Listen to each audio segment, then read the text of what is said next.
Hello everyone, आज हम Excel में एक इंटरव्यू के क्वेश्चन को सॉल्व करेंगे। क्वेश्चन यह है कि हमारे पास कॉलम नंबर ए में एक डेटा है जिसमें एम्प्लॉय का नेम और उसकी आईडी कंबाइंड है। हमारी रिक्वायरमेंट यह है कि उस डेटा से आईडी को स्प्लिट करना। इसके लिए स्प्लिट करने के लिए हम टेक्स्ट फंक्शन का यूज़ करेंगे। एग्जाम्पल में लेफ्ट, राइट और सब्स्टिट्यूट, इन सभी फंक्शनों के हेल्प से हम इस आईडी को स्प्लिट करेंगे। सबसे पहले मैं राइट फंक्शन का यूज करूंगा, is equal to right. Right function जैसे ही टाइप करके मैंने टैब प्रेस किया, सबसे पहला जो पैरामीटर है हमारा टेक्स्ट, मुझे किस टेक्स्ट के बेस पे से डेटा को स्प्लिट करना है। मैं यहाँ पे A2 का सेल रेफरेंस दे दूंगा, comma number of character, right to left कितने नंबर ऑफ कैरेक्टर मुझे एक्सट्रैक्ट करना है। यहाँ पे मैं काउंट करूंगा ब्रैकेट क्लोज से लेकर ब्रैकेट ओपन तक, 1 2 3 4 5 6 7। यहाँ पर मैं 7 टाइप करूंगा, ब्रैकेट क्लोज एंटर। आप देखेंगे कि जितने भी ब्रैकेट्स ओपन से ब्रैकेट क्लोज तक का डेटा है वो यहाँ पर एक्सट्रैक्ट होके आ चुका है।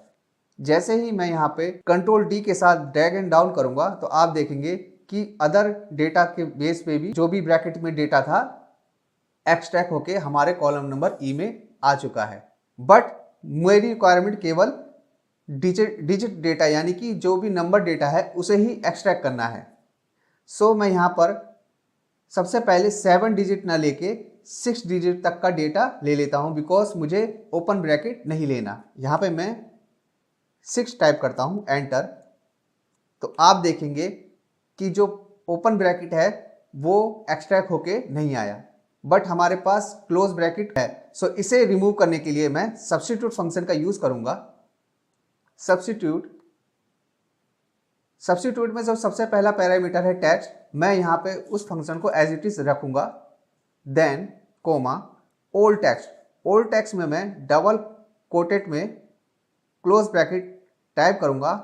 देन न्यू टेक्स्ट में एज इट इज ब्लैंक रख दूंगा, डबल कोटेड में ब्रैकेट क्लोज एंटर। आप देखेंगे कि जो हमारा क्लोज ब्रैकेट है वो रिमूव हो चुका है, बट ये डायनेमिक नहीं है। एग्जाम्पल के तौर पे अगर मैं यहाँ पर उसका एम्प्लॉय कोड 1 डिजिट एक्सटेंड कर देता हूँ, यानी कि यहाँ पे 4 टाइप कर देता हूँ, तो आप देखेंगे कि उसने केवल 6 डिजिट तक का ही नंबर एक्सट्रैक्ट करके दिया है। इसे डायनेमिक करने के लिए मैं यहाँ पर लेफ्ट फंक्शन का यूज करूंगा।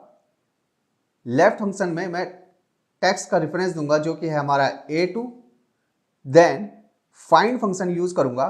फाइंड फंक्शन में सबसे पहले मैं यहां पर ओपन ब्रैकेट फाइंड करूंगा डबल इन्वर्टेड कोमा में, कोमा विद इन टेक्स्ट, किस टेक्स्ट के अंदर मुझे उस ओपन ब्रैकेट का पोजीशन नंबर फाइंड करना है, उसका सेल रेफरेंस दूंगा जो कि अगेन A2 ही है, कोमा स्टार्टिंग नंबर मेरा 1 रहेगा, बिकॉज मुझे स्टार्टिंग नंबर 1 से ही उस टेक्स्ट को फाइंड करना है।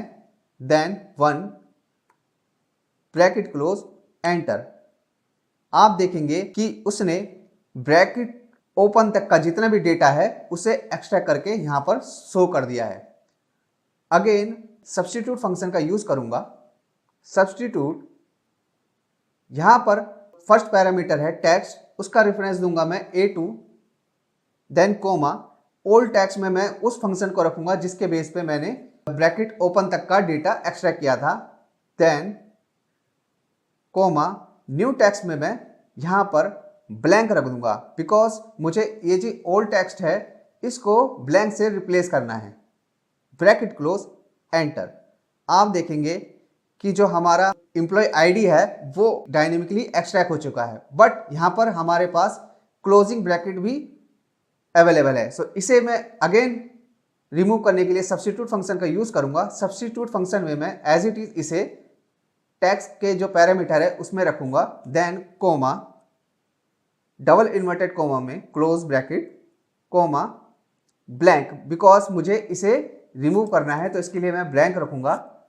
Bracket close enter. आप देखेंगे कि जो हमारा एम्प्लॉय आईडी है डायनेमिकली एक्सट्रैक्ट हो चुका है। अगर मैं यहाँ पर कितने भी डिजिट डाल दूंगा तो आप देखेंगे हमारा डेटा डायनेमिकली एक्सट्रैक्ट होगा और इसमें किसी भी तरह की एरर नहीं होगी।